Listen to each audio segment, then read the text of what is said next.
মামলায় ওনাকে অ্যারেস্ট করেছে বলে আমাদের জানা নেই, সেটা রেকর্ডেও নেই।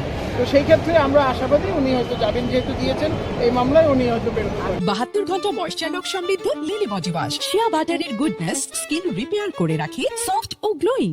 মাননীয় আদালত আমাদের দাখিল করা গ্রাউন্ডগুলিতে সন্তুষ্ট হয়ে ওনাকে জামিন দিয়েছেন এবং এর জন্য আমরা আদালতের কাছে খুবই কৃতজ্ঞ।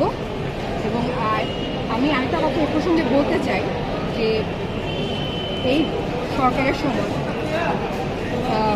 আপনার জুডিশিয়ারি যেভাবে কাজ করছে তাতে মনে হচ্ছে যে ওনারা নিরপেক্ষ এবং ওনাদের জুডিশিয়াল মাইন্ড অ্যাপ্লাই করে ওনারা আর কি কাজ করছেন।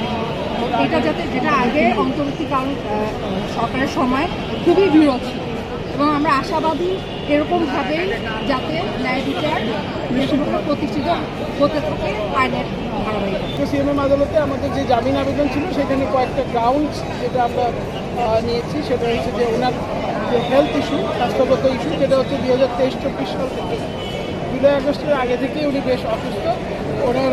উনি একবার হার্ট অ্যাটাক করেছিল 2016 সালে, তারপর ওনার টেনশন আছে, ওনার রেনাটাল ইস্যু আছে এবং ক্রনিক অন্যান্য আরও ডিজিজ আছে। তো এবং উনি এই গত 2 বছর এই ঘরবন্দি থেকে ওনার অবস্থা আরও খারাপ হয়েছে। তো এই হেলথ ইস্যুতে এবং উনি যেহেতু নারী এবং ওনার ক্লিন ইমেজের কথাও আমরা বিজ্ঞ আদালতকে জানিয়েছি।